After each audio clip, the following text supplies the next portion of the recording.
that sweet baby. How old is your baby?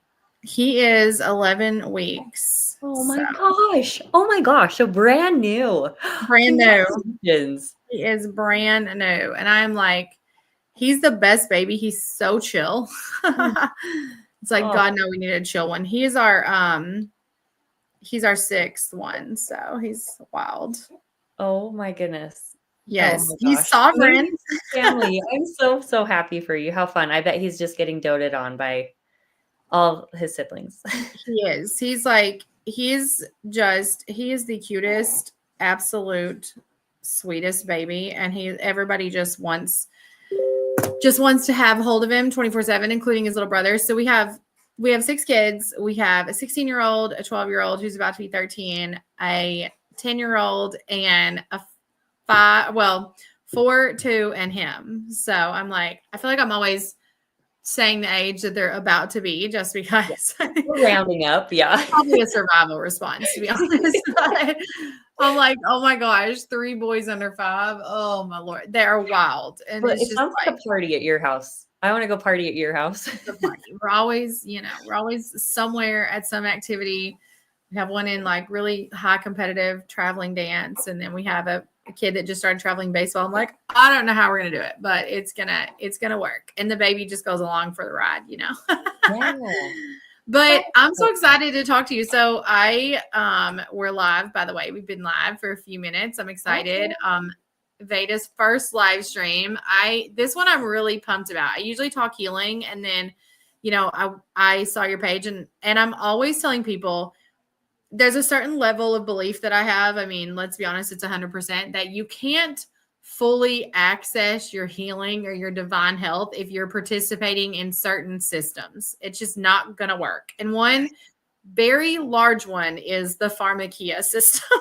So, like the overarching largest one. And I came across your stuff and it's amazing. And so I'll let you introduce yourself, but Veda is going to chat to us and I'm going to ask her all the questions that I have on sovereign birth and sovereign babies, which I know that some of you don't even know what that is, that are in my groups or on my channels, because honestly, I haven't talked very publicly on Instagram about this. I kind of pulled myself out of the truther chaos share movement, just as part of none of these people had solutions. And then when I started forming my own solutions, I needed a break. And funny enough, my experience with becoming like sovereign, which me and my husband will be in the process of doing, but we have 2 babies outside the system now, was really born of COVID. I hope we can say that now, because I did have YouTube live taken down. So I'm just not sure what we can say and can't say, but here's the deal. Like,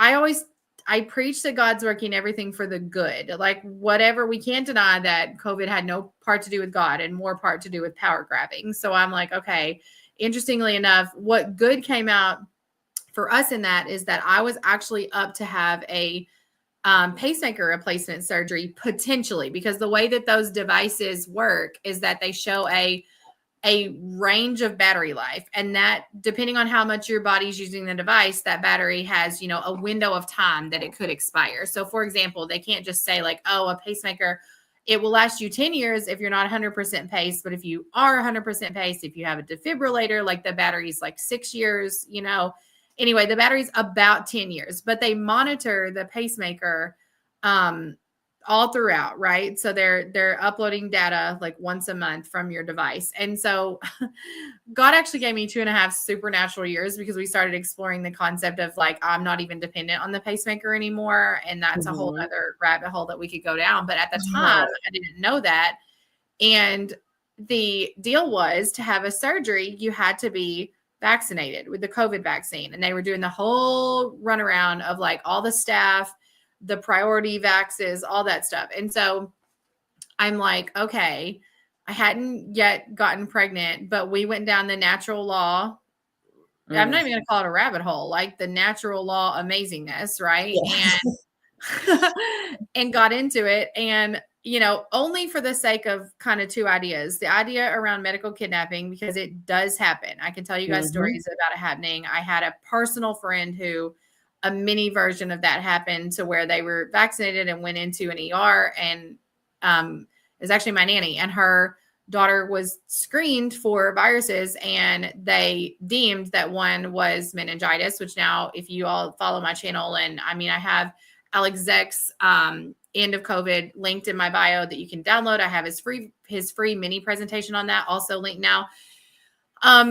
That is a load of crap, right? And so even from the standpoint of my bioresonance device that I use to scan clients and to see what's going on with their body, when someone is manifesting an illness, so when you become symptomatic and you have a fever or you have an illness, so to speak, if I look at it on my device, you will show an average of 20 to 50 different frequencies, everything from viruses to inflammation to diseases like Lyme, things that are very common. It's not unheard of for you to have this acute illness strike or this acute detox, and then you'll show them all. So I started getting really curious because the data didn't make sense to me. I'm like, okay, well, from a data perspective, you can't just see one or identify one. Not to mention, if you run a correctional round of therapy, things resolve. So they're no longer there. So they show up first and then they're no longer there. So that's a bigger conversation. So I was like, okay, some of that's a load of BS, but for lack of a better word, we know that everybody marketed everybody into, getting an isolated vaccine for an isolated virus. And I just simply was like, if I'd had this surgery, there's no way I'm going to get that. And we got down to the very brass tacks in our minds of like, okay, so is the option just to die? Okay. Keep in mind, at the time I thought I was dependent on a pacemaker, right? Yeah. So yeah. and I also knew to be true that the vax was a bad idea. So Yeah. I'm not saying there's nuance now. Yeah. Like nuance to where I think we can heal the vaccinated. So I'm not gonna, deny that. But what I'm saying is that it got really real. It was like, okay, I have 4 kids, and is that going to be the story? And in hindsight, what a now that you're past it, how cool to look back and see what situation brought you to have a conversation with death and all of the things. Amazing. Yes. To truly unpack it all. It was really seriously cool. Amazing. It was so cool. And like just being that faced with that, I mean, I'm like, okay, that's weird. And honestly, I couldn't find it in the Bible. I'm like, I just go back to the Bible. I could not find it in the Bible where God said you're just screwed if XYZ. And then I got on this whole faith journey. So long story short, I want to talk about being sovereign because I'm so interested in it. And then all we knew was that we weren't getting birth certificates. So this is where we're at. You're the expert. It was funny. We're like, all right, we got pregnant with our baby shortly thereafter. And we were like, we're just not going to get our birth certificate, not going to get a social security number. We'll figure it out later. Well, I love traveling. So I did have all the questions that people have. So anyway, I want to know how you got into sovereign birth, how you quit mamas, but like tell us just your backstory because that's like a little bit of mine. Yeah, I love that story. First, thank you for sharing that with me. My name's Veda, and I'm just so happy to be here with you and having this conversation. My backstory. So, I'm a wife. I'm a mother of 2 little babies, and I share a similar story with you in the sense of COVID really was this awakening for me.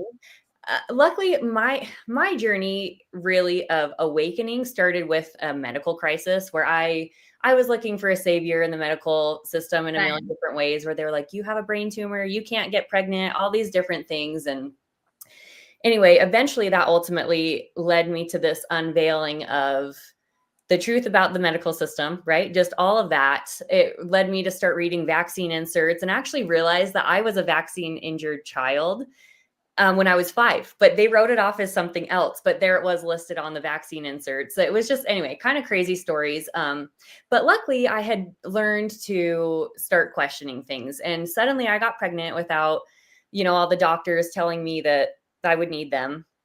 But then I started researching. I basically just created this ceremony of every day asking my baby to guide me to what kind of birth they needed, because I knew nothing about birth. Cool. All I knew is that all my friends had hospital births. That's just what you do. And obviously the hospital didn't feel good to me because I knew the truth about, the medical industrial complex, but I didn't know what else to do. So my baby really just guided me. My first baby, though, ultimately, like everything about the birth system was unveiled. And there's so much to unpack when it comes to birth, right? Yes. Like truly takes a full 9 months to really uncover like the Doppler, the ultrasounds, the GBS test, the blah blah blah, like you name it, right? Not to mention, and not to interrupt you, but this is something I'm like super passionate about because I do a lot of colic and things in my practice, but not to mention afterwards, where there's things like provider imprinting, which is something nobody Yes. probably knows anything about, bright lights, environmental chaos, Mhm. Wi-Fi. And look, I'm coming from a perspective of like, I think we vibrate higher than that, but babies have the vulnerability and they still believe very much that they're energetically their parent, specifically the mother. So they know the father, but Mhm. they believe they're the mother. So there's nothing like that portal of motherhood. I literally call it a portal. I think the only way I can reconcile being able to co-create with God like that is we are close to the veil. Like Mhm. we're us as in we have an opportunity. So it's so funny how the pharmakia has made pregnancy a burden, birth a stressor, it a medical complication, when that's the pharma side, that's the pharmakia side, that's the spiritual darkness. Where's the good? That's what I'm always telling people. I'm always doing that reframe. I'm always telling people, like, where's the God? Okay. That's great, but where's the God? The Yeah. God is the opportunity to not pass on generational sin. There's no other way we couldn't do it, Yes. you know? Yes. And it comes up in pregnancy. Like, honestly, if you want a fast track to healing, pregnancy is the thing that's going to boil every single thing to the surface. And you Totally. can write it off and say, oh, it's just pregnancy aches and pains, and that's normal. Morning sickness, normal, all those things. But if you're not really thinking or looking at the spiritual aspect of it, because everything is first and foremost spiritual before it is physical. Yes. And if you're really looking at that spiritual aspect, all those emotions are coming up to be healed. So you aren't passing them on because your baby isn't meant to take that on. They Um, also have their own complete separate ecosystem. This is something that I'm studying myself right now. I'm not coming here as the authority of it, but this idea that the idea of how, it's the how, right? It's mhm. how we pass on all the viruses, how things. I have moms, like I do coffee enemas, and I'm like, and they're like, you breastfeed. I can't believe you're doing coffee enemas. I'm like, in my mind, the ecosystem is closed. The milk is up there and the colon is closed. Like I can't argue the bloodstream and the filtration and all that. I know Mhm. that. But I'm saying the idea that you put an enema in and the toxin just migrates into the breast milk isn't 100% of an accuracy of how the body actually works. Like Yeah. the liver is processing, yes, but it's more on a frequency level, right? Because you think about these toxins and these things, like we think about them in like a personified way. Like Hmm. even COVID like marketed us like a visual of like a virus, Yeah. like the little Hmm. spiky ball, which Hmm. I'm like, Hmm. ironically, every kid's toy and dog toy is that as well. So it's like so wild to me. I'm like, and I was in advertising and marketing for so many years, which my channel listeners know that. And it's like, it's all about the marketing. Yeah. Same with what you're saying, like Yeah. the marketing around, birth and providers. I don't want to get sidetracked down that, but you're Yeah. right. I love that you were asking your baby to guide you. I have a lot of people who, because we're very aligned in that. One of the things I say is, I'm like, ask yourself. Like they'll say, "Oh, I don't know about that. I need to ask." I'm like, ask yourself. Or I'm in a more spiritual language, which is what I use a lot. It's like ask Holy Spirit, right? So Hmm. like pray and ask Holy Spirit what you need to see today and make the rest none of your business. Like Yeah. that's a very powerful, like just your own intuition Hmm. around what's going on with your body Yes. is a beautiful And thing. part of that, just to add to that, because I feel like people that are so used to giving their power away, and I say this from personal experience, because like I said, Yeah. I was looking for a savior in all these different areas of my life. But once I started asking my body to guide me and my baby to guide me, and I just put it out there, I just said, guide me, and I put it down. And then I just knew it was coming. Yeah. You And it just did. ask and you'll receive. Yes. Yes, and, the synchronicities were just so much more apparent because I was consciously asking. Hmm. So anyway, for all those people that think, well, you ask yourself and you're like, "Well, I don't know." Just just ask and then know the answer is coming. It doesn't have to That's come in so that true. moment, but it will. You're so right. The I don't know is almost like the intervention, right? It's the double. Mhm. It's like it's so funny. It didn't hit me until when you just said that. It's like the I don't know is almost like the ibuprofen. Although It I'm not is. anti-ibuprofen, but it really is. It's like your mind's version because it's like I'm Mhm. asking because I don't know. And then I'm taking back the control by saying I don't know and by Yeah. saying God may not serve up that answer. Yeah, It's but like it that's will come when you're saying, "I'm open to receiving it," and you're just receiving. So, it was so awesome for me and my connection with my baby where he really unveiled that.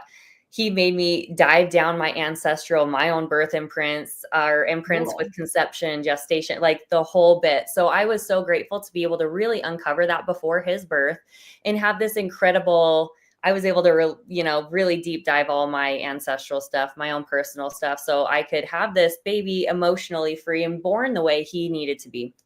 Um, with one exception, well, I will say his birth was 98% everything I wanted. Yeah. After I had him, it came time for the birth certificate, and I hadn't studied enough to know what to do instead. So, and I felt like my job as a mother was to set him up for success. And because I had spent this entire time just unpacking birth, the whole thing, it was like, well, I didn't spend enough time researching this, you know? Yeah. So, and then there's all I had heard enough, like how the birth certificate makes you property of the state and different little things. So I knew I didn't want a birth certificate. I just didn't know what else to do. And then there's everything out there that's like, you have to do this within the first 10 days. So it really puts you on this time crunch, feeling like you need to make a decision. And so you impulsively do something. So I did fill out the registration. I didn't sign it because I felt like that made me feel better. But really acquiescence is consent. So that was my consent. So my first baby did get a birth certificate. Knowing though that my next baby, I was not going to get that baby a birth certificate. I was hell bent on trying to figure out a way that I could raise him. And so that's basically what I did. I spent my whole next pregnancy connecting with my baby because he made it so clear I need to be born free this way. Obviously, I knew I was having a free birth, but he guided me to how I could successfully raise him outside the system. So, really, I just owe everything to my babies and their guidance because I'm certain these babies coming to the earth right now are their one of their main purposes is to usher in a whole new era of freedom. And our Yes. jobs as mothers and fathers is simply to listen. Yes. Our job is to take all the trauma that we've been that's here, alchemize it, and then let these babies come in and just do what they need to do from the get-go. Agree. That's such a beautiful way to put it. I'm like, I actually have a couple like lines of thought that I bring into my practice, and one of them is this idea. I use boomers, but the generations keep getting longer, because my parents happen to be boomers. But it's like this residual boomer idea syndrome. It's like when you're like raising your kids like 40 years ago. It's a very high conflict. Believe it or not, it's something that it's a conflict shock. It's like that child or adult child, which is what I am now, right? Like does no idea who they are. They don't recognize themselves. They don't even think they have a God purpose because the parent is the narcissist in their life. And I know that's a Mhm. hard concept to get into your mind, but I'm like, it's a concept that is so freeing because once you realize you're supposed to create a dwelling place for the Lord, you're not supposed to create a dwelling place for you. It's like the most wildest healing that you'll ever experience. Like it was like the one thing that set my kids free from, you know, chronic illness. And that's why I'm all out here going like, it's not the pills and protocols. Like those can be pathway openers and those can be amazing. And we can use bioresonance medicine to take a look at, where your brain has been affected to see how the frequencies are shifting. But I'm always telling people, I'm like, it's not even the device. It's like you're the medicine. You know what I mean? Mhm. And your Yeah. life experience needs to become this open door, right? Like yours was. So, question, did you get your first baby? And by the way, if that's something that you don't want to say on the internet, it's fine. I don't have the fear around it. But did your first baby, did you go back and rescind that birth certificate? So, as far as I know, so here's the thing too. I feel like the That's what I want beauty to know. about having one baby with one and another baby with another has been a blessing to me to be able to Yeah, navigate both paths because totally.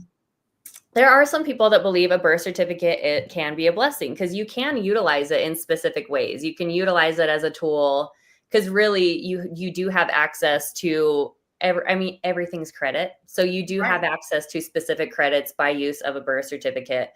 Really when you have from what I know, and this is my own research, is when your baby has a birth certificate, you can't like unring the bell. A lot of people think you just like undo the birth certificate, but really what you're doing is there's a reclaiming process.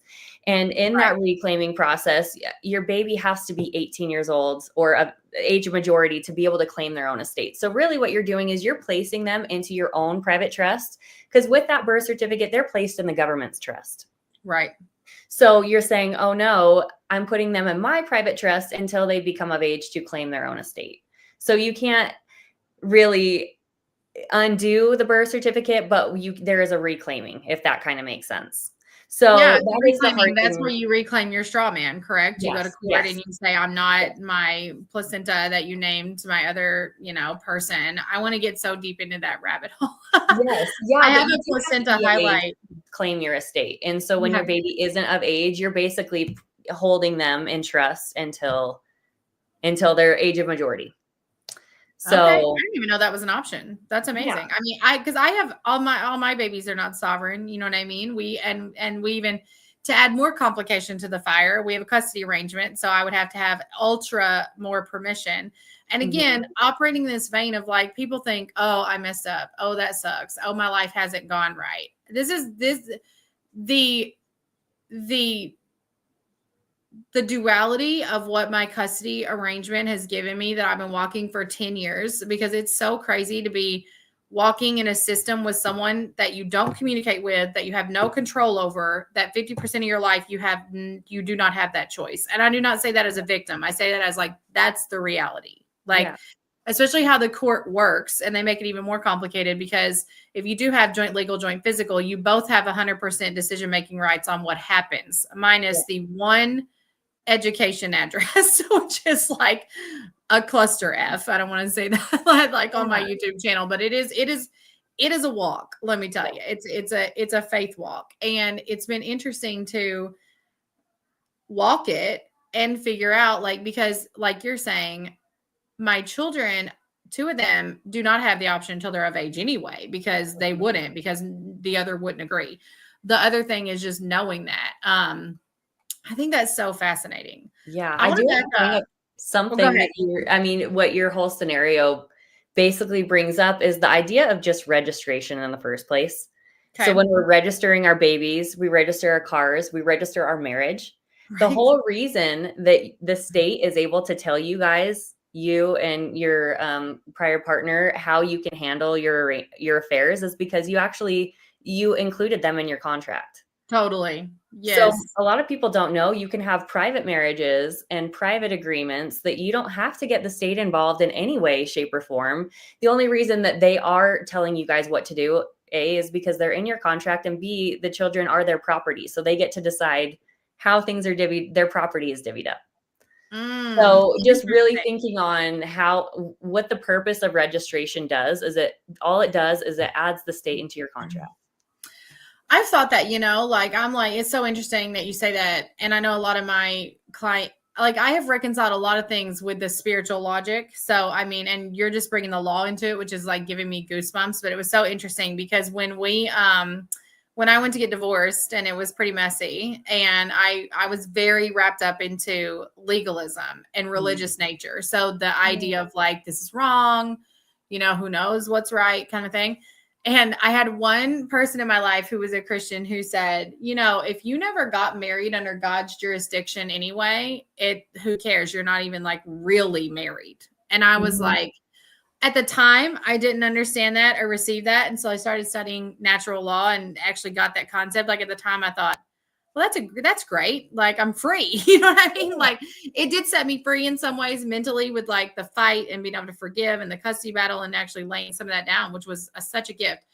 But what you're saying is honest to God, the truth. I mean, you should have seen, I let my license expire 2 years ago and had to go get my license and had to retake the test because there's so many hoops that I had to like go and pull my entire paper trail from that marriage and my own. And I was like, this is the most chaotic bull crap. Yeah.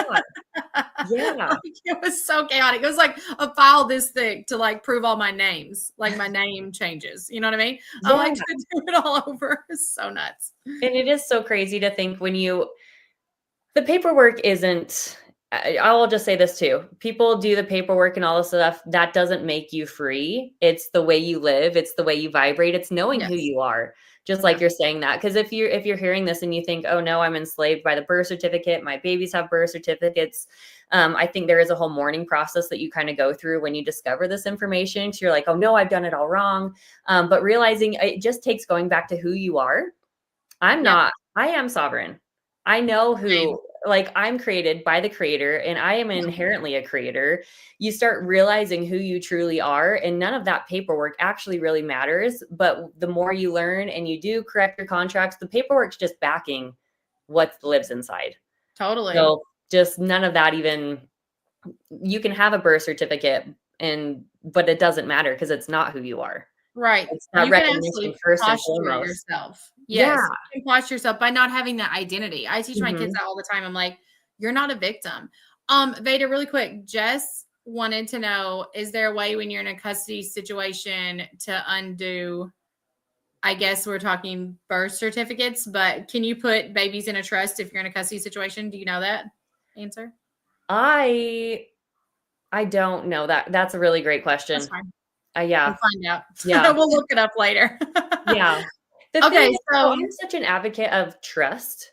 And what's interesting about the idea of trust is, I mean, we're all operating out of trust. The first trust is the divine trust, right? That God created this earth and we are the trustees, we are the stewards of the earth. And trust has kind of been perverted over time. mhm. And again, we've been placed into the government's trust. But if you our names are actually a trust underneath the government. But if we Yeah. intentionally create a trust for our children, or I don't even like to use that word, our sons and our daughters, um, with whoever you're having a baby with, essentially you create this trust with them. You two are trustees. And your Mhm. baby is the beneficiary.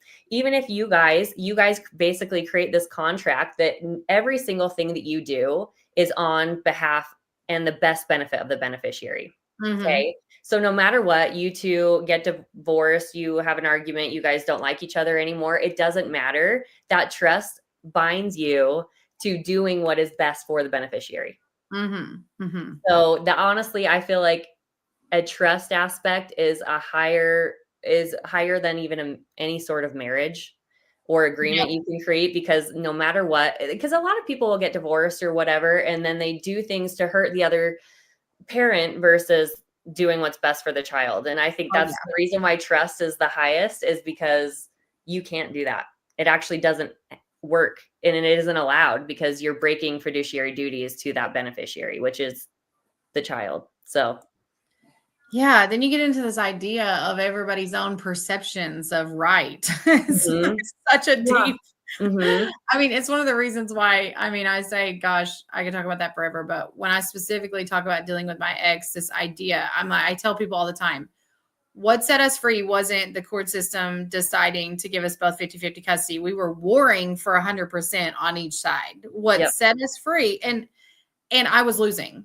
Like I wasn't losing for any other reason. There was nothing on paper that they had on me. There was nothing that they tried to set up. There was no warrant in the drug abuse claims. I mean, it was made up. It looked really good on paper, but and that's kind of how manipulation works, you guys. It will look really real, you know. It Mhm. looked really interesting, but it wasn't a fact. And so I had an inkling that if I just aligned with Jesus, it would fall apart. Like this is like all I had was like at the time. Yeah. And I literally, and in the witching hour, I'm talking, some people, you will know what this is, and some of my listeners will. We do not have to get on this topic, but we had GALs, which means we had kid appointed attorneys, guardian ad litems. We had, and if you know anything about the court system, if your guardian ad litem recommends something, it's basically gospel. Like that's kind of what the judge goes with, because they go with the kids. They go with what the kids want. Now, if kids are toddlers, it's a little bit more touchy, which mine were. Mm. So anyway, it was more of a weighing up what we said about each other. But at the end of the day, a week before, I had a conviction by the Holy Spirit. I'm like, I need to forgive my ex. Like I'm like, I need to forgive him and pull myself out of the war culture to survive this. Like I'm like, this is how it's gonna work. And I'm like, for my kids to have what is best for them. And I had so many people argue me. They're like, you know, like, what? Having him in a narcissist, like, narcissist is not going to be best friend, blah, blah, blah. I'm like, listen, one thing I know to be true is that you go creating another reality for a human, which is what my narcissistic mother did for me. You will be screwed every single time because that human will know who they are. They will find God one day. God will be there. I'm like, and you're going to be the problem. And so I was like, okay, like I need to let that reality expose itself. I need to let the Holy Spirit do it. And so what I literally did a forgiveness ceremony like with my ex, That's so like beautiful. an actual legitimate one, like 2 days before. And I mean, the second that happened, I had an email sent through from the guardian ad litem, one of them, and she said, I believe I've been misled here. And all of it went in our favor. We settled on a 50-50 agreement pre-trial at 8 p.m. before Wow. trial. And it was like, I get goosebumps like right now, like telling that story. And like, cause I don't tell that story publicly very much because just Mhm. of, everybody's perceptions in the mix. But Yeah. the thing is that it's a legitimate posture. And from then on, I've always had it because it's like you say, God has an honor code. And when you're in violation of it, which the government and the system and pharmakia is, Mhm. it can't stand, Mhm. you know? Yep. Like, right? Yeah. Have you seen that? Like, it falls apart. It doesn't work. It's like it creates dis-ease. Yes. But it's your awareness, honestly, that breaks the spell. And Totally. the thing is they know that we're unconsciously living in so many ways. And you have to, I mean, exactly what you were saying, it's your peace was being stolen, and this whole forgiveness process is really what set you free. It sounds like, where it was just kind of like that set you free. You have to also know that the birth certificate, all it is an energetic contract. And what Yes. they're doing is they're subconsciously getting you to consent. So when you don't know the truth, you're consenting. Yeah. And the only reason that energetic contract works and its whole purpose is to suck your life force and in that way of your labor, because everything that you do, your time, your energy, is money is just a manifestation of what your energy is flowing into, right? So that's really, it's to create this slavery of our energy and our time. So when you realize the truth about it, you can kind of snap back or step back from it. The spell's broken, and Right. that suddenly changes. And like I say, for mothers and fathers that have a birth certificate, their little ones have a birth certificate, this whole lens shifts, because you once go from thinking you are a player on the Monopoly board and you're going past go trying to collect $200 and you're just getting played in the game. But Yeah. suddenly you're able to zoom out, see that there's a game board. You can see how the game's being played. And now you can teach your sons and daughters how to play the game instead of get played. And they know who they are enough that they can look at the Monopoly money and think, I can just grab that money off the board and walk away. I know Yeah. who I am.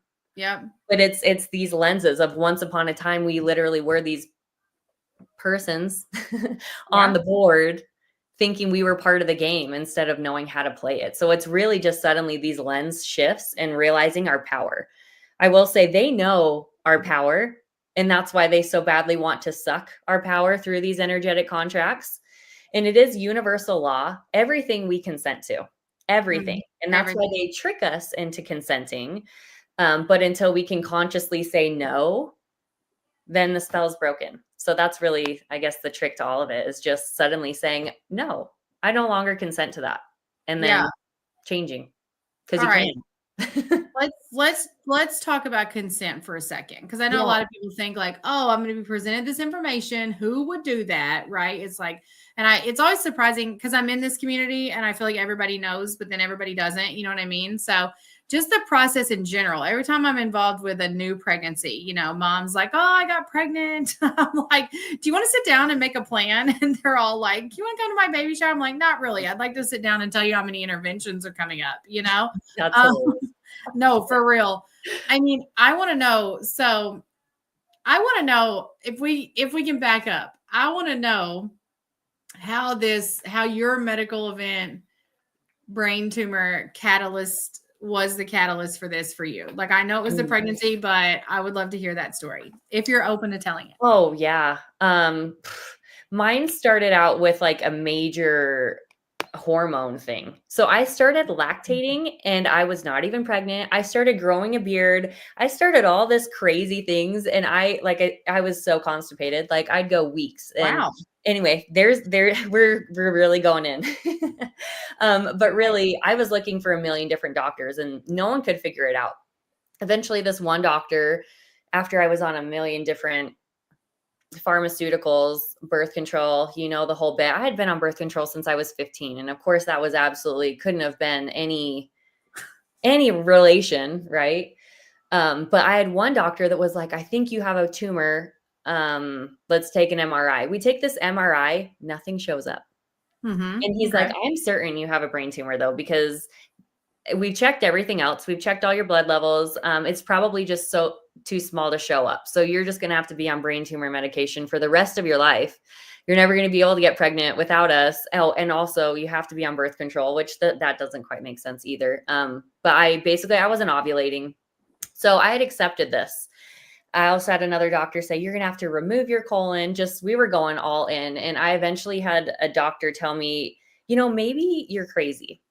And I just remember crying to my husband thinking, maybe I am crazy. And he was like, well, you know what? This is physical. We can actually see that, but maybe we do need to start looking in another realm. So I decided maybe it was my mind that was crazy. So luckily, instead of going to like a psychiatrist, I started looking into emotional release and energy and how my feelings, my conflicts, and all of that were creating my physical symptoms. So that really unblew the veil for me on Okay.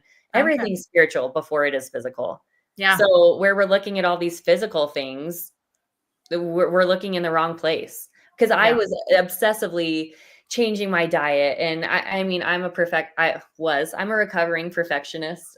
But realizing my beliefs were what were creating these obsessive things I was doing and really abusing myself when it was all in the name of health. So really undoing all that, realizing and giving myself grace, loving myself. And never once during that time did I ask my body what it needed. I was just asking everyone else what I needed, Yeah. So Yeah. really that was such a humbling experience for me, recognizing that was I want to say my religious expansion too. Yeah. When I started, just believe, because I also at that time left my organized religion. I grew up Mormon, and Oh, anyway, wow. I just started really just backing up into like what do I believe? I started unpacking every single one of my beliefs. I just Marie Kondoed my mind really on everything and was like, what do I believe and why do I believe it and is it true? And then pulled it all out and then really started focusing on what I do believe. And that was the cleansing of the mind, I think. Yeah, I think this is like such a pivotal thing for people to get through their head because the foundation of my practice is renew your mind around all your Oh, bad ideas. how Like that's it. beautiful. Yes, I don't do any pills protocols. I'm not a naturopath. I'm not a trained functional medicine doctor. Don't care to be one. I was in medical marketing for 17 years. I was in high growth management. I was in physician growth consulting. I can grow a medical brand. I can sell sickness. I can sell the shit out of it. Yeah. But then what I thought was that maybe we can sell wellness. and then I thought maybe we can sell wellness to ourselves. Like, you know what I mean? I mean, I Yeah. thought, how do we sell ourselves on ideas? And it's real easy. We program ourselves. It's like we've Mhm. seen the ideas. We've seen them. Like Yeah. we've either seen them from our parents, we've seen them from our church, we've seen them from marketing, we've seen them from a billboard, we've seen them from TV. Like we've just seen them. And Mhm. so this concept of like, you know, this marketing concept, I was just like, okay. And exactly like you're saying, I teach my clients, I'm like, you're just one question away from the truth, you know, like, cause it's like, keep freaking going. Like I teach my client, they're always so surprised. I'm like, do coffee enemas. And they'll be like, well, I have a timer and I'm tracking. I'm like, no, do coffee enemas because you never have 20 minutes alone. And I want your liver to work better and I Yes. want it to release forgiveness. And I really want when you after your enema, you to tell me what your thoughts are doing. And they're like, Yes. my thoughts aren't doing anything. I'm like, guarantee you they are. If you stopped Yeah. all the metrics and you stopped the chaos, you are thinking something. And so, Mhm. it's not ironic that someone will have like a nausea or, a response. And I'm like, of course you're going to have a response. So And then same with the frequency medicine, because now I can bring a visual to that. It makes me interested. I mean, especially that's why I asked about the tumor, because I'm like, did you ever actually see the tumor? Oh, I saw the scans and there was no tumor. And that's also the doctor was like stunned. He's like, well, it has to be.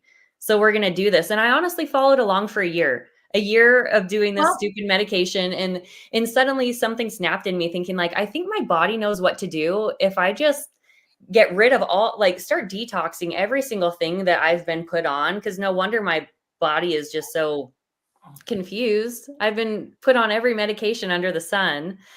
I've well, been and on you birth have, control for how many years? Maybe I did. So really what I just intuitively felt is I stopped taking it all cold turkey. I don't necessarily recommend, I mean, do what's good for you, but that felt right for me. I just yeah, stopped it all and I yeah, just really focused on getting rid of all the stuff that had been built up.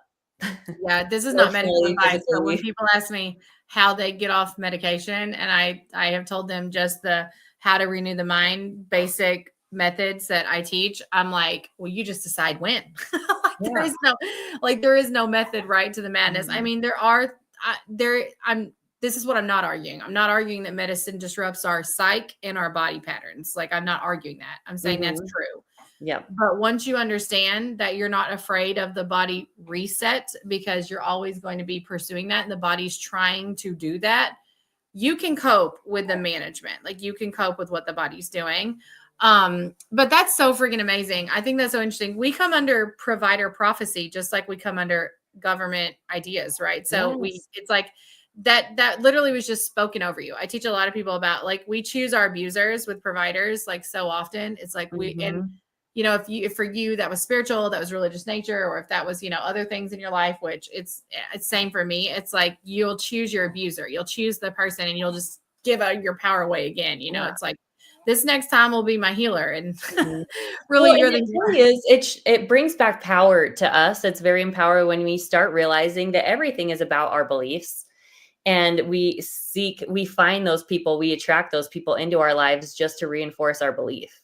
totally, yeah, yep. So that's all I was doing. I believed I needed a savior. I was looking for a savior and there was no savior outside of me. You're like it's me, baby. It is, and it's so amazing how much power we hold, and also with intention when we do things. I love something that you mentioned when you say, "Hey, do coffee enema, ugh, ugh, do coffee enemas, and think about what you're thinking about." Yes, Because when I was doing all these things and I was so rigid, I'm like, I'm doing the coffee enemas, I'm eating the food, I'm doing all the things. And I was obsessively, like I said, almost abusively doing it, but in yeah, the name of health. But I never, during that time, stopped to think about my own thoughts or to mhm. retrospect. And that really is the magic in it. Do It it is. and Yes, think about yourself. What thoughts are coming to your mind? What conflicts are you experiencing? What is the emotion behind it? And are you doing this out of love and grace, or are you doing this rigidly? yeah. Out of punishment, like punishment got Yeah. so amazing. I'm like, I love like okay, so I love the concept because I know a lot of people like now that we're about to get into the big rabbit hole too of this concept of being sovereign, which I know people pay you to tell them what to do. So I want like a brief overview of like your choices, but I really want the concept because let's be honest, no one's going to opt out of a birth certificate unless they know that they can keep their lifestyle, right? So that's one Totally. of the things I want to talk about because people say that to me all the time. They're like, "But you have to give up the tax break, right?" I'm like, Mm, let me tell you my that's thoughts another on thing. that. So we can talk about that. But like on the concept though, you won't get to the choice unless you've honestly done this work, unless you've Mhm, decided that you are a sovereign person and that you in fact can survive without the savior offerings, which is the mhm, weirdest thing to think about. It's like, okay, like it's like there was a time in my life when my first two were born that I was on government assistance. I was on welfare. In fact, I recommend sometimes to some people who hit rock bottom. I'm like, if that's what presents yourself right now, I think you should do it. I wouldn't do it with the posture of forever, but I mhm. would do it with there's no shame in your game of getting yourself safe and to the next point, right? As long as you're Recognizing always you're in renewing a the mind. season. Yes, Yeah. Mhm, right. You're always renewing the mind. So that was like my season.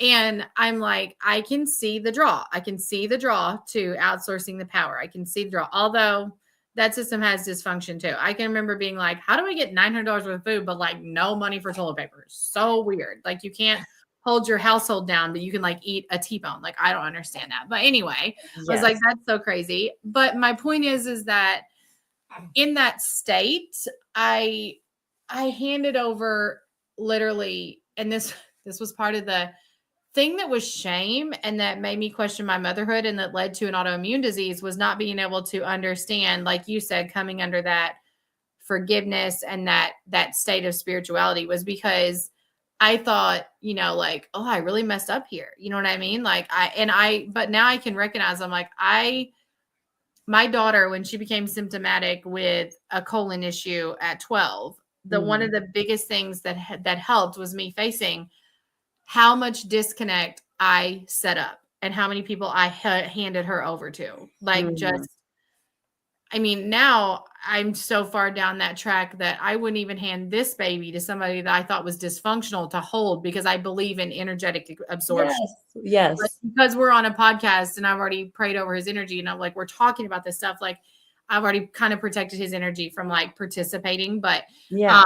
it's just really interesting how at the time I'm like, I literally went line by line and I'm like, handed her over to that person, handed her over to that doctor, handed her over to that grandparent, handed her over to that. It's like you're handing over what you are fully capable of doing. Like I Mhm. love that you realize that with like your first Oh, baby, yeah. right? It's Yeah. like a perfect place to be. But there's so many moms who they have no concept of that because no one in the system tells you you're capable. The system is Mhm. like, you need me. If you don't Yeah. have me, if you don't Yeah. have a tax return, you can't buy a new car. If you don't have this, you can't buy this. It's Yeah. like Well, exactly. Well, and really, we've been groomed since before we were even born to groomed is a good disconnect. word. We've been groomed to disconnect. Our mothers were groomed to disconnect. You mentioned earlier, basically, we're all just running programs, okay? Yes. And those programs are really what we've been groomed to do. Just know too, trauma, a traumatized people is an easy population to control. So Yes. there's definitely a reason why specifically birth has been targeted to create this traumatic event because there's nothing more sacred than a mother being rebirthed or a maiden being rebirthed into a mother and a baby being born into the earth, and that connection is that's that's the sauce, and they know that, so they sabotage it specifically. Yes. So we've all been groomed. So no one can fault themselves for all we've been taught our whole lives is to hand over our power. And essentially what they've done, and really you look at the whole system and it's so genius what they've done.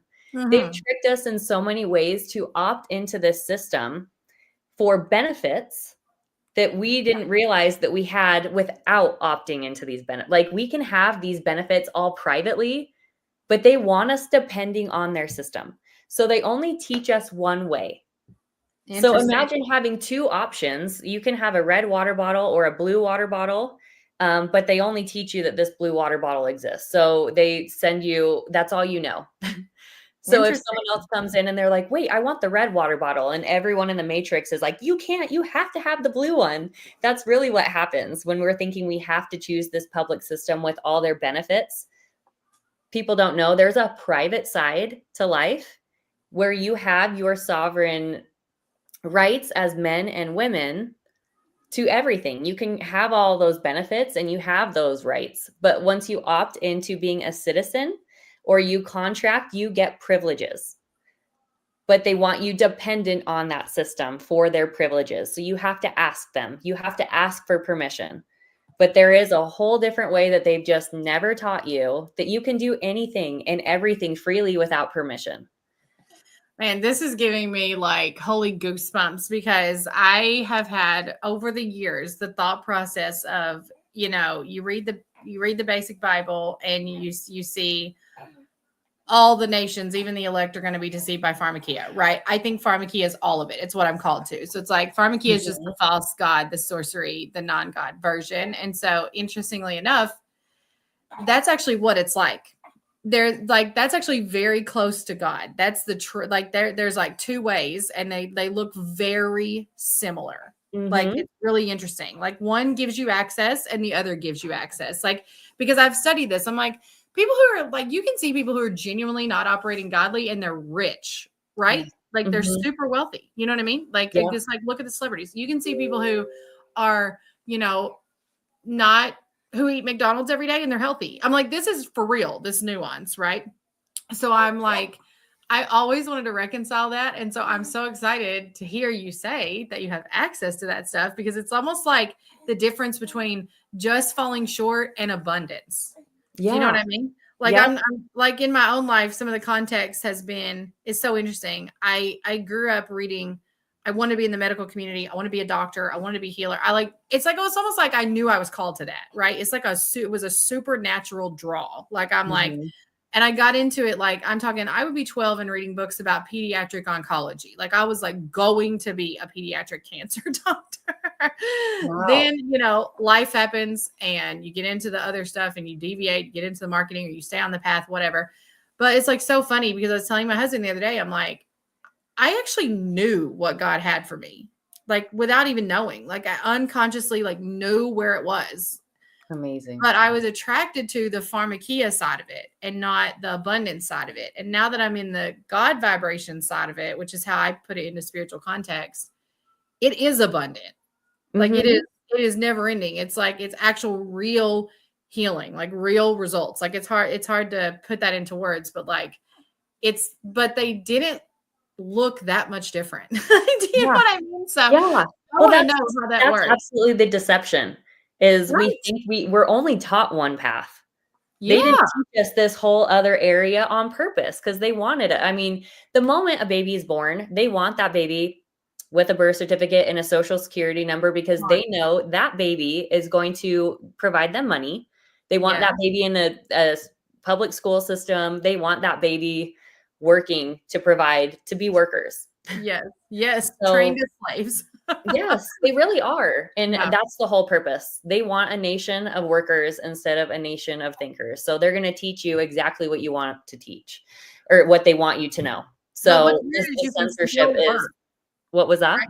What's weird is you can still work. Like people ask me all the time, Yeah. I'm completely in the private with my practice and I make, 6 figures a year. Like I'm like Mhm. still working, still Yes. enjoying the benefits. Like Yes, because I they want to know only what think when you you have to use your social, you have to W-2, you have to contract with the IRS, and there's a whole private way of operating and living that you can function perfectly in society in every way, shape, and form on the private side. People just don't know it. So every time someone's like, well, you can't X, Y, and Z, I'm like, yes, I can. Yes, I can. And I don't have to ask permission to do it either.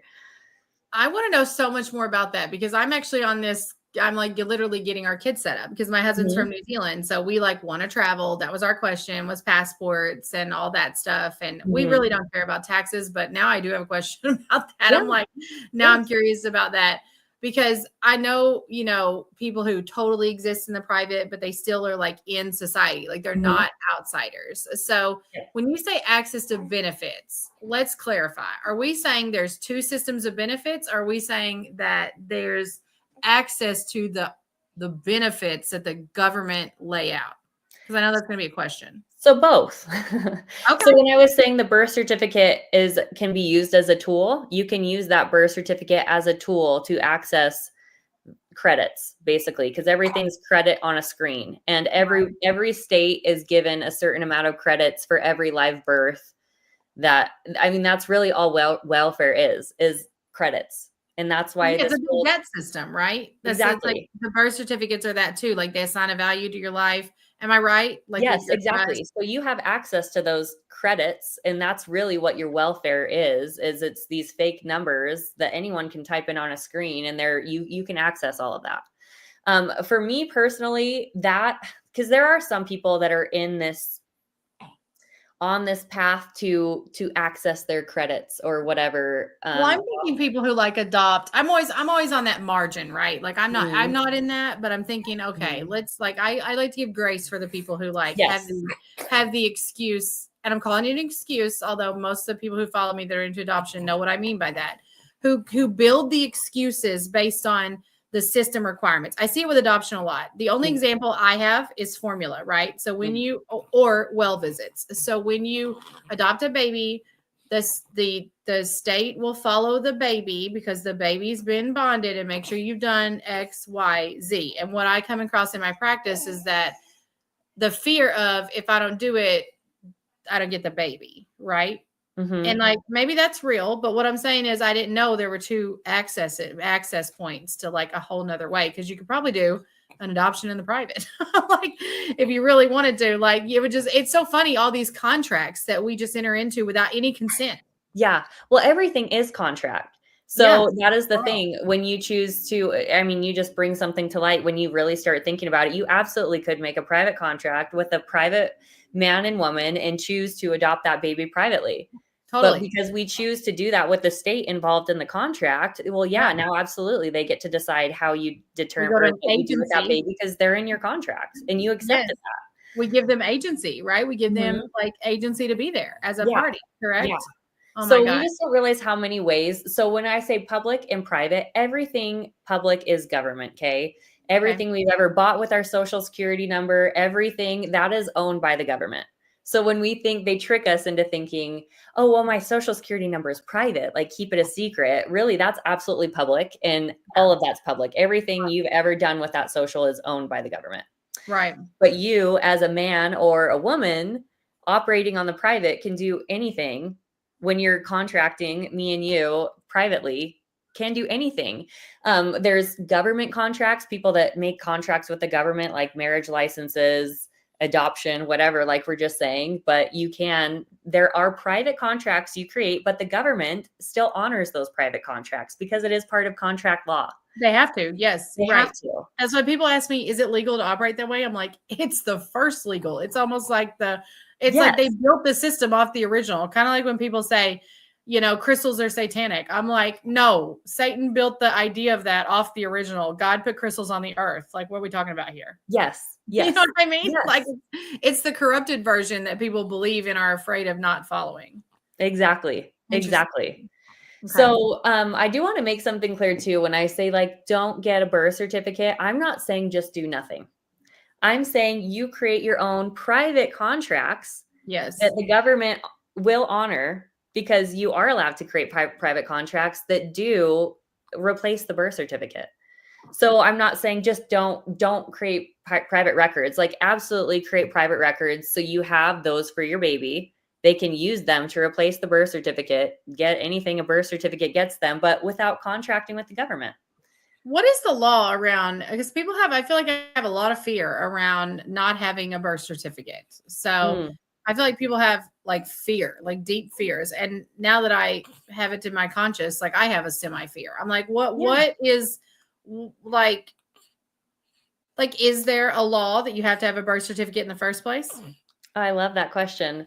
So that has been implanted in us that it is illegal not to get a birth certificate. As men and women that are private, it is not illegal. We're actually not under those statutes and codes because you're a man or a woman. However, so if you are a licensed provider, you're a licensed midwife, you're a licensed doctor, you're operating under the state. You're operating under the state. You have to abide by those statutes and codes because you're licensed. That's right. So that licensed provider has to register the baby. You do not. You are a private man or woman. You do not have to register your baby. But when you invite a licensed provider to your birth, you just invited the state into your birth. Yeah, so that's what we did for our sovereign babies.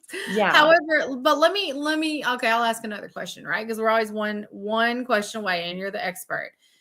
The license provider, like, so the way that it works typically is they just give you the paper. I mean, some of them really follow it, but some of them don't. So they just give you the paper that they've signed that they attended the birth.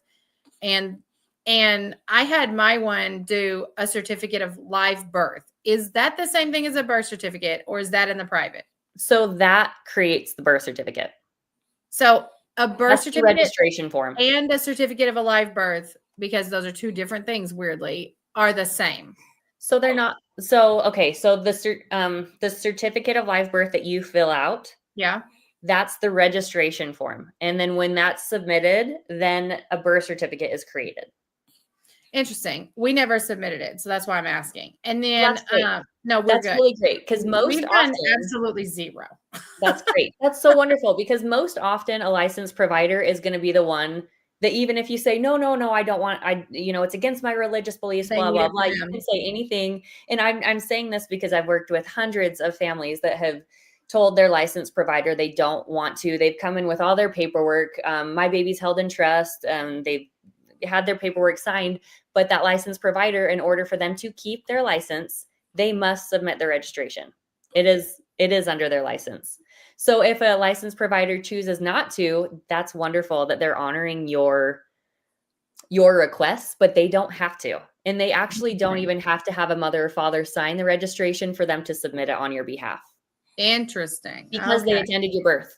Because they were there, they can submit it without you and your consent because you inviting them was your consent. Right, So right. really fantastic if you can. First of all, I always first and foremost, the only way to like really, really guarantee that you're going to have a sovereign baby is either to have an unassisted birth or to have a traditional midwife, which is unlicensed, attend your birth.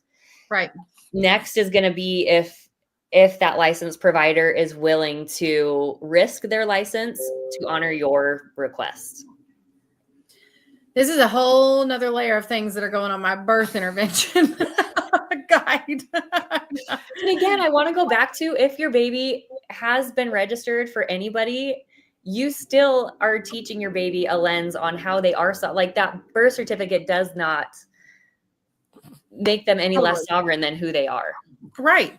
No, you're right. And you're totally right. Like I think I'm with you there. Like at the end of the day, you still have rights. Like so I want to be clear. Like there's usually a series of consents that follows like I'm just saying you have more opportunities, hundreds of thousands to keep your rights is what I mean. Like you Yep. there's so I'll give an example because I'm much better at giving examples, explain what I mean. So I knew that even though my child who had a birth certificate, one night she had what I thought might be a gallbladder attack, but I wasn't sure. This is before I was really into muscle testing and honestly before I was totally obsessed with the idea that I was intuitive enough to know what was going on with my kids. But now so we went to the ER because I had some fears. I had, fear of dad, fear of other things, like fears going on, bouncing around. But what I knew is that in the ER, you have rights. You can maintain rights and you're through a series of consent, not informed, because what'll happen is like I witnessed the whole thing with like a very calm lens. Like I'm like, okay, so we go in and the first thing they do is they're going to start an IV because you're in the ER. They're going to push Tylenol because you're in the ER. So I was like, decline, right? I'm like, we don't need to start the IV. We don't need to push Tylenol. And they're like, we have to start an IV in the ER. I'm like, well, then you can start it with saline because you're not doing the Tylenol. And like the nurse argued with me. The nurse was like, well, this is just what we do. And I was like, then get me another nurse. Okay. Like it's like real simple. You're the owner of that. And so another thing though that people don't realize is you're not when you sign the consent to treat. So when I walked in, I didn't sign the consent to treat. Which is, now on a pen pad and you don't even read it. They just go like, oh, hey, I need your signature here, here, here, and here. And because you're in such a state of crisis, you're like, I need to get back in that bed and I need to get answers. And so they're preying on that mini vulnerability there.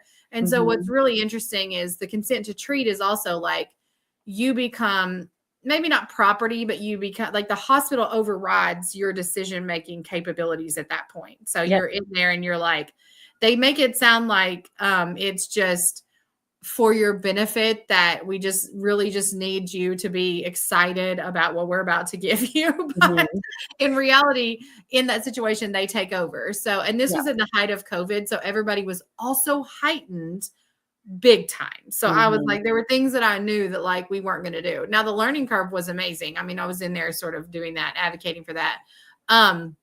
But that's just one way. It works with birth certificates too. Like I've seen it and it's like you brought up, I saw with my own midwife because she's uneducated and doesn't know and doesn't care about life in the private. I won't say she totally, it's like top of the top is where the knowledge is, right? And they just trickle down and we all have this almost like trauma bond of like, I'll just do what I have to do, or I'll just do what you say, this authoritarian masculine age, zodiac driven trauma bond. So a Yes. lot of people are going to be like, hey, okay, the rabbit hole just got really Yes. deep.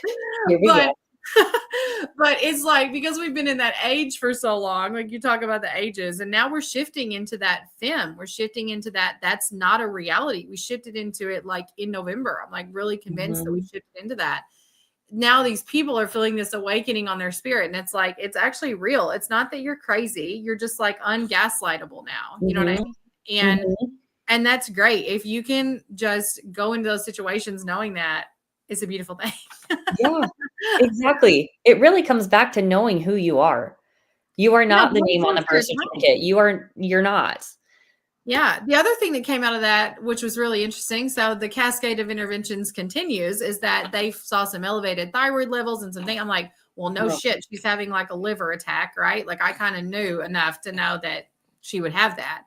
So, but they had me so worried about hyperthyroidism, and she was having heart racing and panic, and she probably was experiencing that state right then.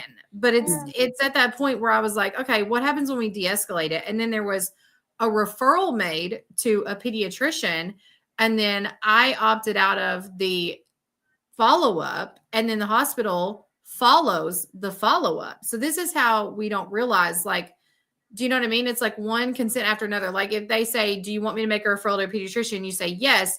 Now they have permission to follow if that's followed through. I've seen so many Mhm. women get into these touchy situations. Like I've also seen it with myself with like a newborn screening. So we did a hospital birth for our fourth baby, and they failed their newborn screening. And I don't know what kind of data matrix that is with the government, but it's got to be a big one, because they will call you and call you and call you if you do not go back into that hospital Like, and harass get, you. yeah, and get that. Like they're like, you can't opt out of that. And I'm like, why? Like, I'm like, but they're not going to tell you, you know what I mean? Like, I don't, but they're just wanting a data point. Like Mhm. that's all they want. They don't care about the baby. They just want the data point. Well, yeah, and they're assuming your baby is their property, so well, to Mhm. the state's property, so those are the statutes and codes that they follow to keep their property in line with Yeah. exactly what they want.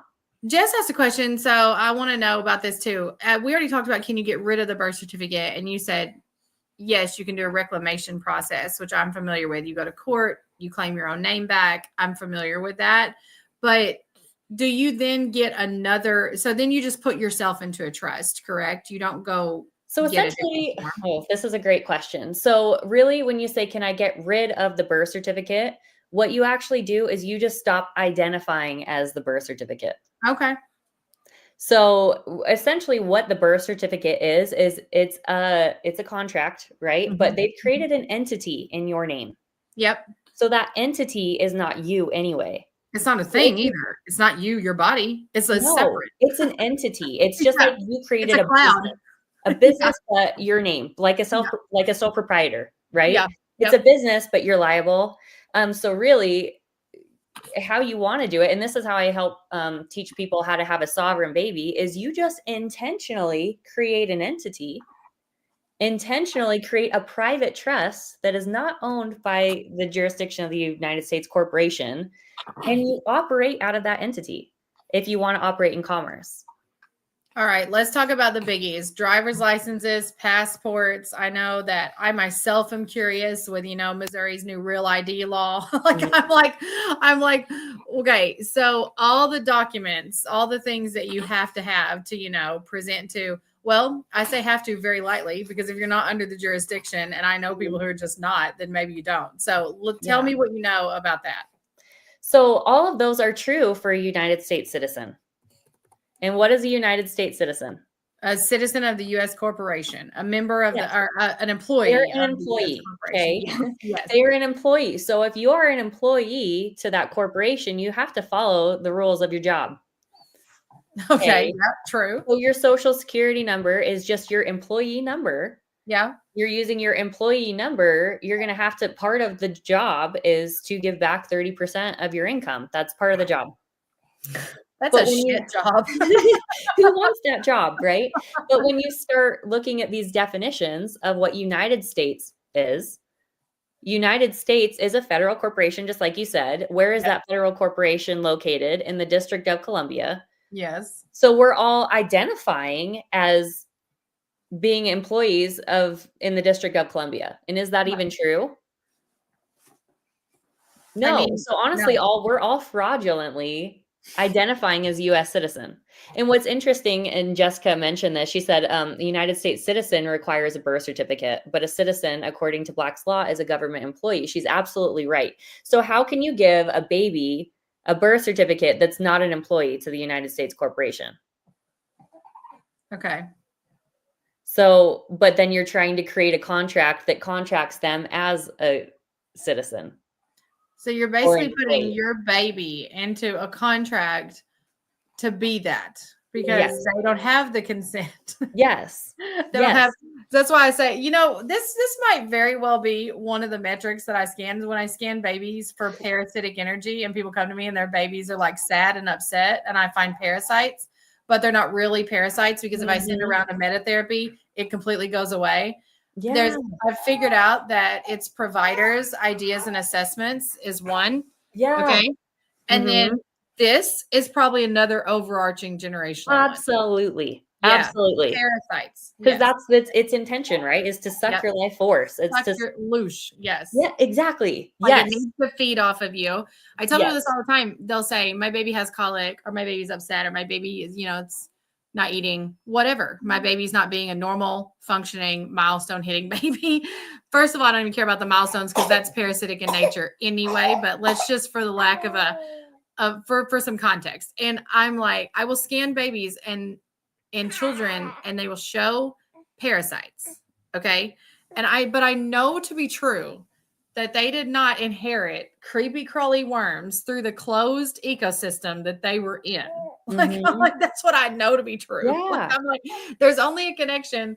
It's almost like the blood. This is my understanding, so nobody come at me. But this is the connection to my understanding is almost like the blood-brain barrier because it's the placenta against a wall, and it's a connection like that. It's not actually like something that can like penetrate, and then it's got its own amniotic waters. It's a very interesting, fascinating, It is deep ecosystem. incredible, isn't it? Right. Yes, how the It's placenta works. How insane. the I blood mean, never mixes, but it is never yeah. mixes. And then you have all these kind of lies. Like, this is what's so interesting. So I'm like, now I'm scanning these babies. I'm talking newborns to 2 years old because those babies still think they're very much their mothers or whoever gained access, whoever consented to their access. Imprinted on them. Yeah. Yes. And so I'm like, oh my goodness, that is one of the other parasitic energies is probably the birth certificate. Because I bet I That could is scan my children fascinating. and they would scan up differently. Yeah. So wild. Okay, I'm so excited to hear how that continues as you continue to test for that, and absolutely, Yeah. These are absolutely. just bodies of work that I'm looking at because I can, I'm reading energy and I'm reading the frequency that someone carries. And then I'm looking at it from a logic standpoint and going like, babies, why in the world would they have? Well, let's just say somebody will come to me with a baby, but my device won't say it's colic. Like my device won't say there's inflammation. Every time I see a baby disrupted, it's almost always parasite energy or it'll show a parasite. So Mm. the data I'm starting to correlate is what would a parasite actually be in a baby.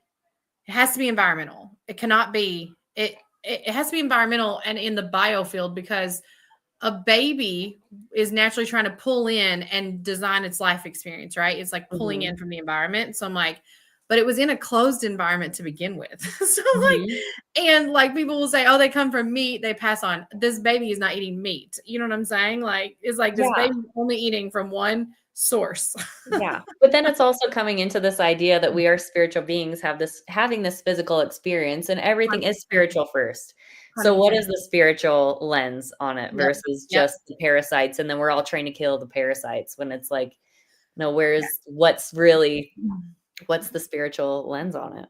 That is literally my entire body of work. I'm like, to be able to bring a visual to it and then just always be uncovering like this, what else could be out there that wants to drain our life force. I'm like, I Mhm. get so excited. So, Yeah. Yeah, and it expands so so cool. big, just like you were asking, there's the public aspect of the benefits, and I say those in quotations because they give them privileges, but we have those benefits just as men and women. And you mentioned like a driver's license. What are Okay, so let's try and go down like a list, really a brief list of things that people feel like they need a birth certificate for in general Yeah. for these privileges is going to be a passport, a driver's license, social security benefits for retirement or disability. Trying to think what else. Tax write-offs.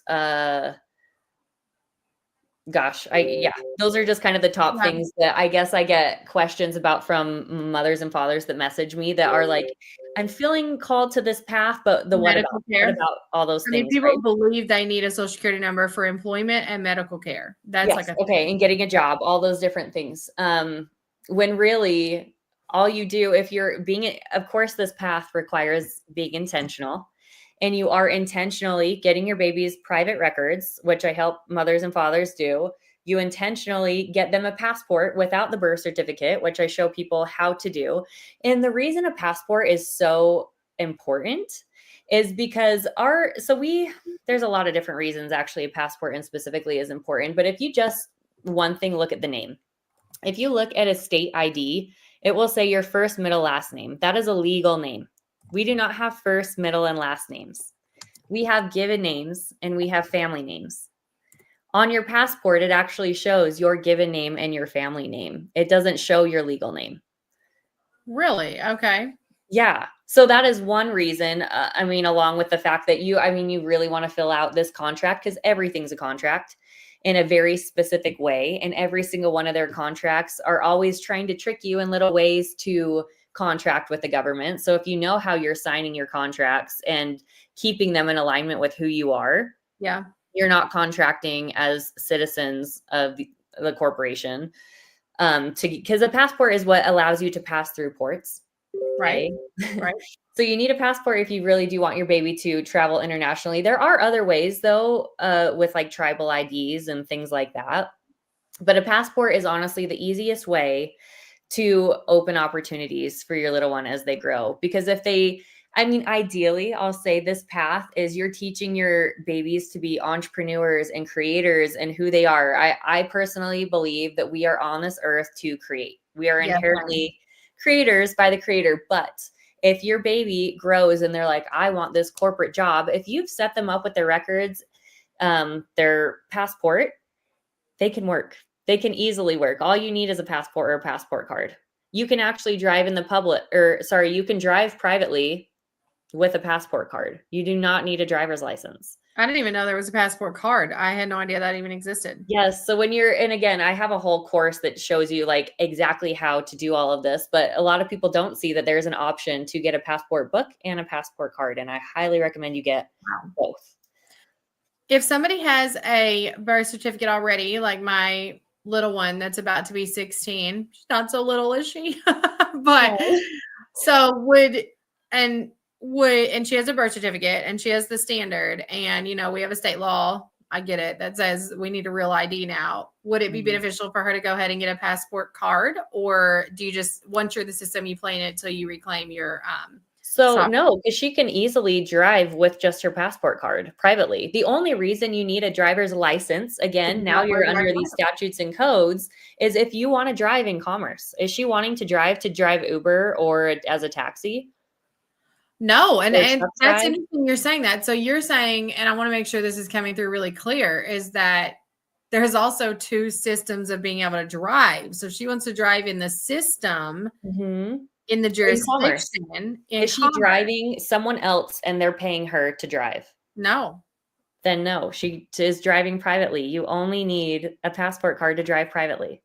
Oh, The I other wish step in this I path, could, though, but is that you're gonna have to be willing to know that and stand your ground when you're having conversations with just like during COVID, okay? The yeah, perfect example is walking yeah, into Target and the person in the front desk is saying, "Hey, you need to put a mask on to enter this building." yeah, No, you don't. No, you don't. They're gonna yeah. tell you you have to, though. So you're gonna have to have those conversations with basically every agency that you come across, even getting a passport, right? You're gonna have to lovingly educate them on their own laws and their own rules because they're just a lower so I don't Right. wanna be rude saying that a police officer is a public servant. They just forgot Totally. who they are Yep. because they've Yep. been anyway, they're an employee to the courts essentially, but Yeah, we have to lovingly know who we are too and do it in a way that we're not creating controversy, because we know that when we're going at them, they're just gonna come back at us with force. So Yeah. we never wanna do that. But first, that also comes with, like, knowing who you are and living in that vibration. Mhm. So lovingly having these conversations, advocating for yourself and your baby. This is not the easy path, because the easy path is just gonna be to hand your license over or to hand your birth certificate over. And when you don't have those, you really do have to learn to stand your ground and know your stuff. Yeah, I actually really resist it. I didn't resist it. I just didn't have the energetic capacity for it. So when my husband started studying, I was like, please make it your thing because I don't have time to like study it. Right. And he was like, Mhm. okay, fine. So he went down this humongous like natural law. I think I told you I had had a little bit of a taste of it, but something that I just didn't play in.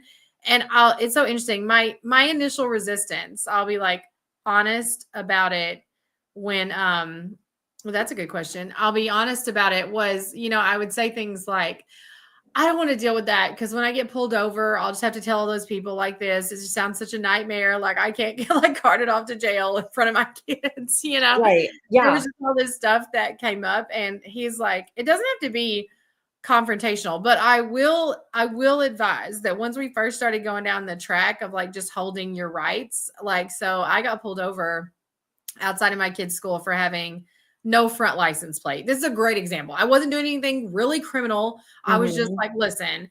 And the same police officer that sits, classic, sits at the beginning of our kid's school had pulled me over a month prior. So when he pulled me over again, I was like, oh, I'm definitely getting a ticket this time. And so I was like, well, I'm just going to exercise some creditor debtor positioning, you know, and and we can expand on that a little bit. But I just basically, he's like, "Can I see your license and registration?" And I was like, "Can I ask why you pulled me over?" He was like,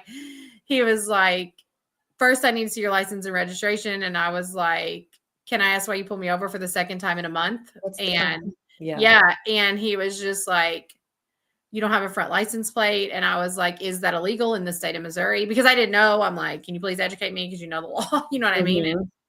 he flew off the handle. He was like, I cannot believe you think that I'm targeting you. Like, just give me your license. And I was like, I rolled my window up like with this much of a crack because I'm like, this is a person in a suit with a gun. My children were in the car. Like I was like Mhm. my kids, like Lainey was like, Mom, just give me your license. I was like, I'm not starting a fight. Like I even like de-escalated him. I was like, I am not starting a fight. Like I was like, I am just sitting here trying to ask what I did while I'm a mom trying to drive my kids to school.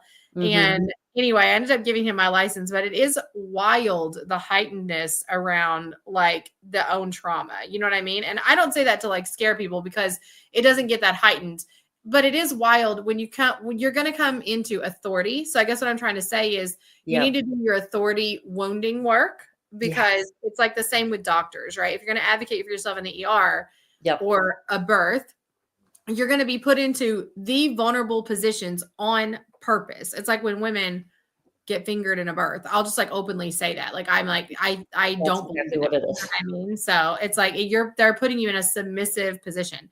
On that topic of birth, because I know there's some women who might hear this and they're like, what if I just too scared to free birth, can't free birth, don't want to free birth? If they have those ideas, can you have a sovereign birth in a hospital? Is it possible? If it's not, I'm just curious. Like, or do they have to report, like you said, to the people? Well, yeah, well, when you're entering basically a state-run building to have your baby, you're going into the state to but and also I would really encourage that person to really talk like, really deep dive their fears Totally. and why they feel like the hospital is the safest place when Yeah. that's really just a programming too. When Yeah. a United States hospital actually has the highest maternal and infant death rates in the entire industrialized world.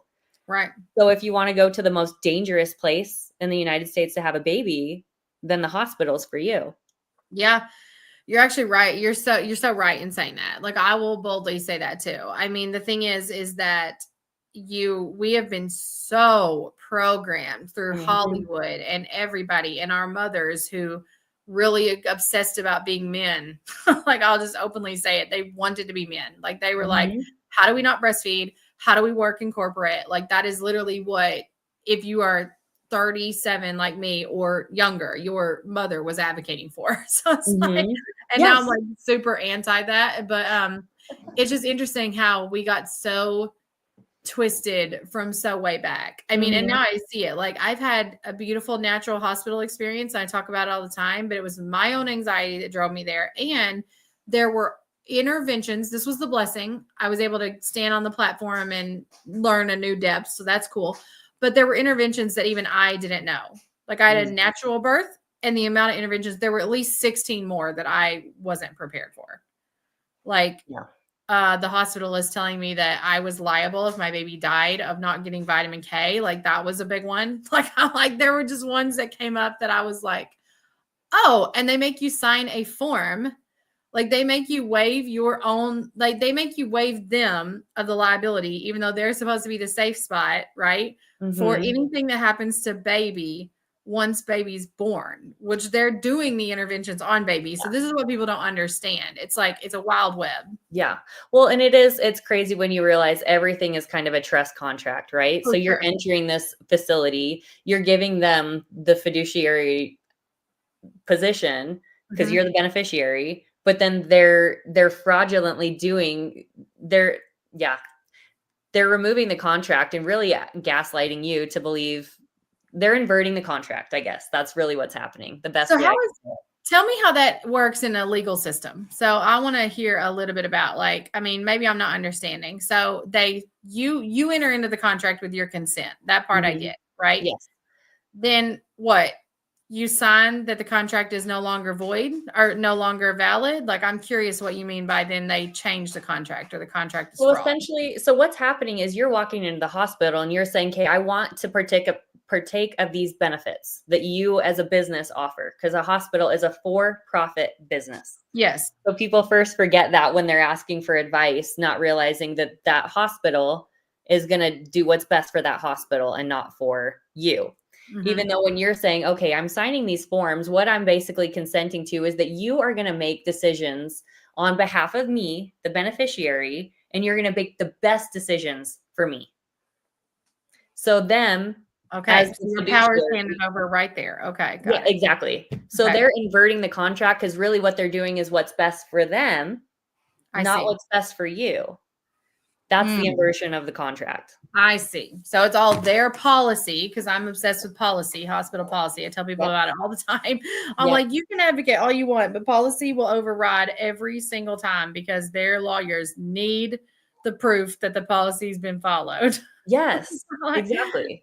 And the sales force, which is the doctors, they're Mhm. trained in a very unique set of statistics used to get you to follow policy. Like I know that because the way And I got a pacemaker implanted into my body was 100% a policy or a statistic belief system. So basically, my heart surgeon, which I mean, that story's on my podcast solo, but that the heart surgeon said 82% of people who get this surgery wake up and get a pacemaker. And I just thought because I was in this, and that's actually true. It gets way deeper than that. But I like thought in my mind, I had a belief system that everything that comes along happens to me because I had a childhood wounding around that and mhm. a victim mentality. And so I accepted that statistic of my own free will. I was like, that's me. I identify with the statistic. I'm like, that'll be me. Woke up from heart surgery and literally my heart was in sinus rhythm. We were praying. I had started this baby faith. And when it was in sinus rhythm, so many people were coming in and saying, monitoring whether it would last, like so poised and monitoring for like the pacemaker, right? Mhm. The insertion, which is where they make an extra 40K on top of 40K a year, even though they're writing most of that off. And what we actually pay and insurance pays is like 16,000. But anyway, do the math. If a hospital is doing 100 insertions a month, you know, so Yeah. anyway, um, and just the parasitic nature of it and the energy, I wasn't yet in the place where I could combat it. And so I just fell under that statistic and got a pacemaker and just believed it until about a year and a half ago, where I was like, I wonder if there's a world where I don't need a pacemaker anymore. Like I'm not in that state anymore. You know what I mean? And Yeah. then it got really wild because I talked to hospital about that. And my cardiologist was like, we don't take them out. He's like, there's too much liability to take them out. He's like, we can change the programming if your heart says so, which is quite a know yourself mind F, because if you go in there and they're actually manipulating your heart with the device manipulator, and you will have to at that point override it, which is what I've kind of been toying with and experiencing. But anyway, my point is that it was interesting. I'm like, okay, the verbiage was interesting. I said, so let me get this straight. If somebody doesn't have an arrhythmia anymore, they had it post heart surgery, because it makes sense. You injure the heart needs a minute to recalibrate. Like that's just a fact. Nobody told me that. They just said that statistic. But the truth is if you injure yourself, just like in a birth, you have a bleeding event, you need to replenish blood, right? Like we're kind of educated like all wrong about our body being broken. Yeah. Yeah. And I was just like, okay. And they were like, yeah, we'd rather have one in there for one instance of an arrhythmia a year than take them out. Cause like it's a extensive process. And I'm like, oh, okay. And they're like, we don't even do it. We have general surgery do it. I'm like, oh my God. So like, it's so fragmented and crazy out there that you really have to know yourself. You really do. You really do. And I say this whole path is you truly have to be living sovereign. You have to be taking that radical responsibility in your life and realizing that first and foremost, you are responsible for your life. Yes. Your thoughts and your beliefs actually do create your reality. And so when your reality is presenting something, it is looking inward and saying, how is this happening for me? Or how did I create this? Yep. Because we are the creators. So it is that lens of instead of thinking I'm the victim, why is this happening to me? Just like you mentioned. But it is taking that responsibility on who are we outsourcing our authority to, and taking on that authority, taking on that responsibility. I want to say one reason why I am such a big advocate of free birth, just in general, is it forces you to take that responsibility of your life. It does. Oh, man. You can't look outside of yourself because no one loves your baby more than you do. No one, not even a midwife. No one. Right. And so it really forces you to dive deep into educating yourself, knowing, and what's amazing too is when you have this baby, when you don't have someone else to look around to say, what should I do? Suddenly a part of you just knows what to do. Yeah. Something is awakened inside of you when you have to. Yeah. And that part of you would never awaken unless it had to. Unless you were given an opportunity. So the opportunities that I feel like when we go into them, maybe you have a fear because you don't know what you'll do, but you trust. And that's actually something I really loved about what you said at the very, very beginning when we started talking is I knew I didn't want to get my baby birth certificate. I didn't have all the answers. I just knew it felt right. And you just, as you walk the path becomes clear.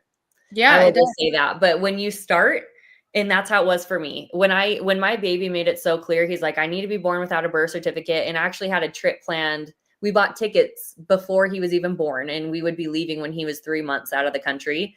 And I was like, okay, well, show me what that means. You will be guided. You will be guided when you're asking for the guidance, and the path just comes clear as you walk. And honestly, the whole reason I created the whole platform is because it was impossible for me to find out this information. Just like you had mentioned prior to, there's a lot of people out there talking about the problem, not a lot of people talking about, well, what the solution is or what you do instead. Yeah. There's a lot of fear-based things out there. And I don't want any of this to come off as fear. It's coming off as knowing who you are and standing solid in that.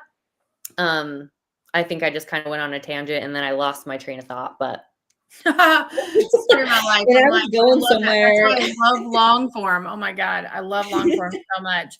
No, I mean, not me literally heading to buy your course. Speaking of like seeking and finding, it's like, it is a reality. I mean, I tell this all the time. I'm like a geek about this, but we are bioresonance devices. It's like the second you put it out to the universe that you want it, like God will make it happen. Mm-hmm. And that's honestly what I did. I was like, oh, I need to know everything about this because we've yet to get our kids' birth certificates. And lo and behold, you popped across my feed. So like, seriously how it works. And that's actually really where I was wanting to go with that, where it's like, you may have these fears that you don't know how it's all going to pan out in the big picture, but you feel called to this path. Yeah. When you just listen to it and you just trust the path will will be opened. And yeah, going back to why I was saying that's the whole reason I created the platform, was because I shed so many tears on this path of discovering this for my baby, knowing that he needed to be born this way. And there were so many times where I was like, just get the dang birth certificate. Like it is hard having some of those controversies with agencies when they're like, no, you can't do that. And I'm like, yes, I can. And I will. And then coming back, getting off the phone or whatever, and just being in tears, thinking like, oh my gosh, this is so frustrating. This is the whole reason why I wanted to be a resource for other people that are feeling drawn to this path, to feel that like they have support, because I didn't know anyone when I was on my journey figuring this out. And I'm like, I want to be that for other mothers and fathers that are feeling like I would have done anything to just reach out to someone that had done it and just feel Yeah. like it can be done. It can. Yeah. So yeah, I mean, I think worth every penny. I'll wrap us there because I know we had a hard stop and I have a client coming on, but I will put everything, and I think we have to have a follow-up conversation. I'll put everything that you need to be able to find Veda, work with her, get yourself into sovereign birth, because I know that a lot of women that I see, they're trying to conceive. They want that path. They're primed and ready for that. And I just think this information has to be out there. This is a key concept in healing. It's just deciding who you are in God. You know what I mean? It's like who you are in God is so important. And the second that you don't know that, you will tear your body down, even though you'll actually mount a healing response against your body. So that's bad verbiage, but you'll mount a response against your body, which will present as an autoimmune issue, because your body will literally try to find the truest version of yourself. It is always looking for it. So if you guys study German New Medicine, the concept that your symptoms are the healers, I've been pulling that into sort of a big picture with autoimmunity and just seeing like, okay, what does that look like? Because I always believed kind of the belief system that the body was attacking itself. But I love what you're teaching about just finding out who you are. And then what a better thing than to set up babies to know who they are from the jump and have them have none of that parasite energy attached to their conscious. Just give them like the purest path forward. I think that's such a beautiful thing. yes. So I'm excited. So beautifully said. Thank you for everything you I'm said. excited. Yeah, I'm excited to keep that combo going. All right. Well, Veda, thank you so much. I'm going to end the stream there. And